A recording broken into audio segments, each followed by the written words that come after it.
Okay, but no, honestly, this is why I'm restarting my YouTube channel in 2023. Once upon a time, now long ago, I was on YouTube and I was killing it. Yo, this is I created my YouTube channel in October 2012, and I actually started posting videos from then too. I don't actually have the videos at all anymore, but it was just poetry. Look at this. It is, oh, shout out to my sister Gabby. It is 1:13. I'm gonna start this off with a transparency moment because, you know, I just finished my second video and I'm super duper freaking proud of it. Honestly, that was the best filming experience I've ever had in my entire life. Everything was just effortless, seamless, just everything literally felt divine. Everything just felt like right time, right place, right content. Like I knew exactly what it was that I wanted to say. I was able to articulate myself perfectly, get my point across, and get my point across quickly so that it wasn't like this super long video that I had to feel pressure to edit down. It's more so the title that has me hung up because I'm aware that obviously stuff like that matters, especially just like right now. YouTube is one big search engine, so realistically starting from scratch, or not all the way from scratch, but just starting over, I'm trying to be conscientious of the fact that, you know, everyone's not going to find me as easily, and potentially the subscribers that I do already have may or may not be interested in the content that I'm posting. Like I just have to be honest with myself, right? Earlier I texted my sister Gabby and I said I made a video that I'm so proud of. I swear it's like God was like, you can't have this job, because I applied for a job somewhere else. I swear it's like God was like, you can't have this job until you show me what you're going to do for me while in waiting. Because you had me waiting for years for you to open your mouth and speak. So now you're going to have to prove to me that you're ready for this and not just faking like the annoying ass pump faker you used to be. That's how I imagine God talking shit to me. Yes, I'm that kind of person who, yes, I put that sentence together. Well, she was just like, wow, a whole word, I felt this. And then I had sent her all these like struggle faces, like coming up with titles, you know. And she's like, pregnancy, because she's pregnant. And she was just like, you got this, you're super creative, don't overthink it. Don't put too much pressure that this must be the viral video or super epic. Just be consistent, show up and glow up. I said, oh, you know, thank you. And she said, absolutely, big hug. We put so much pressure on ourselves. Meanwhile, the key to most creators' success was they didn't stop. Nothing special per se, other than they kept going and strive for improvement over time. Be 1% better than your last video each time you create, and you're already ahead of the game. This is a spur of the moment video. It's not really anything that I planned, honestly. This is me restarting YouTube for probably like the third or fourth time. It's funny because no matter what, I'm always called back to YouTube. And it's not that I feel like my purpose is to be a YouTube creator, but it is that I feel my purpose is to express myself and to motivate others and share my personal experiences through film, through my voice, poetry, spoken word. I have to use my voice. I have to use my voice. This is what's happening right now. Like, we're creating videos, we're moving forward relentlessly, and we're committed to the process, whatever the process is going to look like. So I encourage other people to restart if you feel like you need to restart, get back on, or just have a new start, a new beginning in general, because you're called to it for a reason. When I was setting my channel back up, I was reading old comments and I was like, wow, someone actually called me their favorite YouTuber. And low-key, I just left them high and dry, y'all. I just left them high and dry. But and I'll get back to that in a second. But someone called me their favorite YouTuber. And at that point, I must have only had like 1,000, 1,500 subscribers. I mean, I'm only at 2,600 right now. So for the future, here we are. This is the beginning. This is like, you know what I'm saying? This is as close to the start as it could possibly get. And someone actually called me their favorite YouTuber. And a lot of times, you know, we can't see ourselves. You literally can't see how amazing you are. But just think about how people react around you, or how strangers react around you, how your friends gravitate and family gravitate towards you.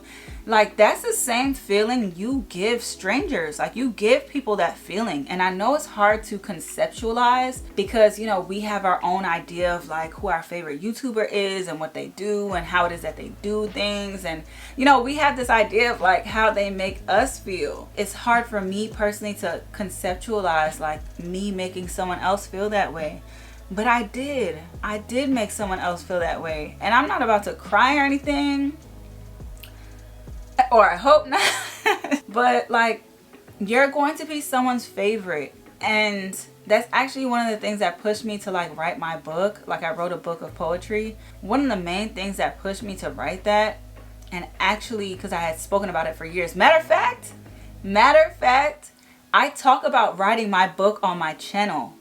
I talk about writing my book on my channel in 2015. I talk about sunflower seeds and how I'm writing sunflower seeds, and you know, this is my journey, and I talk about it on my Instagram. This is the journey I'm on, like showing the behind the scenes process of things. That was my reality, and I held back on so many things because I was still finding myself and I was going through all this BS. Honestly, there was just all this tornado and darkness and whirlwind around me, and it felt so inescapable. And the moments that I was able to escape, YouTube was my safe haven. YouTube is literally where I escape to, whether as a creator or as a viewer. And just think about how you're going to be someone's safe haven. Like someone is actually going to seek solace in you and seek solace in your words. I'm encouraging you to keep on going because I understand now the impact that I'm going to have by sticking to this and why it's so important. And really think about this. The main people that we can inspire are the older versions of ourselves. People who are just like who we used to be. Now you reach a certain point and you're like, oh, I made it out of this darkness. I made it through this traumatic experience. I made it through. So now it's my time to reach my hand back and make sure I grab other people with me. To be fully transparent, as is the main topic of this channel, I have finally reached 2 years of no self-harm. 2 whole years without self-harming, compared to self-harming since I was 14 years old and I'm now 30, turning 31 this year. So it feels amazing. I think it's great to remember where you came from. Remember the darkness. Remember exactly how it felt, so that you could cover yourself to make sure that you don't ever go back. And also to just know, like, that's the same darkness that you could hopefully pull other people from. And that you're here for a reason. I hope that, you know, you don't have this huge burden that was over you, or still is over you in your life, that you had to like overcome. I hope, you know, you didn't have to go through crazy heaviness in order to learn all of the lessons you've learned. I hope that's not what it took. But if it is what it took, someone else needs to hear your story. Someone else needs to hear your specific experience, because they're going to be able to relate to you more than anybody else that they have around them. And it's really important that you give your testimony. And I know this is kind of like, I guess, like I said, this wasn't exactly a planned video, just more so like me wanting to share. I guess the biggest thing that I want to share in this moment is to just stay the course. Like, go with the current. Don't fight the current.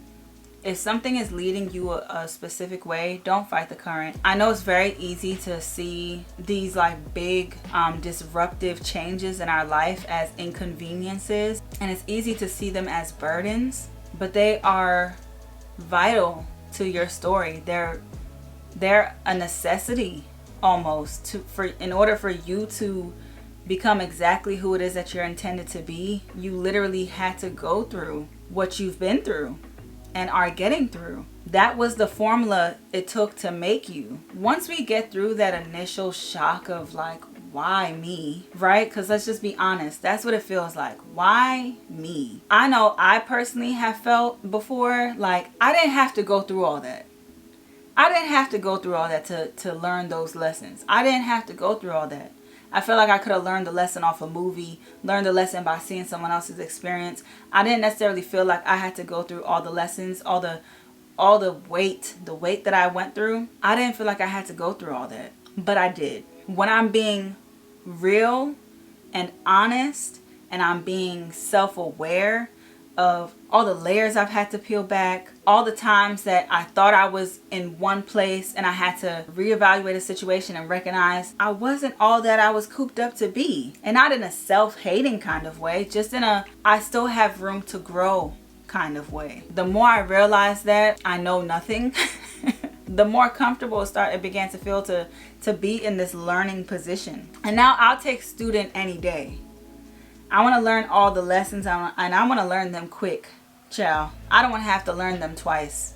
I don't want to have to double back on any lessons anymore. So now I'm doing my best to be as self-aware as I possibly can, so I can learn the cycle that it is that I'm in, and learn it quickly.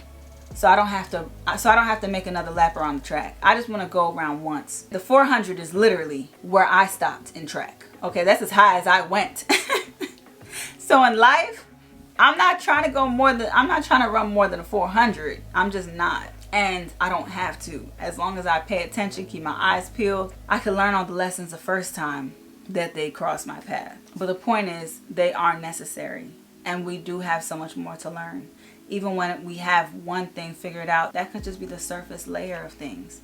There's still so much more to uncover. So many situations that we have not gone through yet to even know or have the answers. And none of these answers on Google. So like, really, that's also another reason why you're extremely important. Your experience is important. Your experience is unique to you. If you share that, if you share your experience with other people, we would learn so much. I'm just gonna leave that off here, I guess it's kind of like a little diary moment. You know, I'm in my bedroom. And as this journey here specifically is coming to an end pretty soon, I'm just appreciative. I'm appreciative of all the lessons that I've had to learn in life, and also just like in this space, regardless of how hard those lessons were to learn, or that I'm still learning, because I'm a work in progress. I will 100,000% tell you that I am a work in progress, okay? But I'm grateful. I'm extremely grateful for exactly where it is that I am, exactly what it is that I'm able to do. I recognize now that I'm not in lack of anything. Like, I have everything that I need. I just need to show up, really. At this point, I'm starting to realize the areas of my life where God is like, I got you. He's literally like, I got you. Just show up. If you just show up, I'll bring everything else. But just show up. Whatever and whoever it is that you feel like is calling you, take the call. Take the call and believe in yourself, because you're being called for a reason. It's your poet homegirl, Sonia Summer. Peace. That was a weak ending, huh? I tried, girl. I've been wanting to eat this popcorn for dumb long now. It's not even about to be that kind of video, playboy. And editing flowed, I don't know. Isn't he adorbs? Anybody else just make a whole bag of popcorn and eat it to yourself and watch Harry Potter? I mean, it seems like I look good. No, just me. I'm not even about to go down like that. It's 1:13 in the morning. Seriously, in real life. Honestly, I look fine. Like, we're not even about to do all that. Damn, I'm not even talking. I'm just straight up eating. Like, for real. Is there a crack in this? Oh my God. I'm gonna eat it though. Mine as well.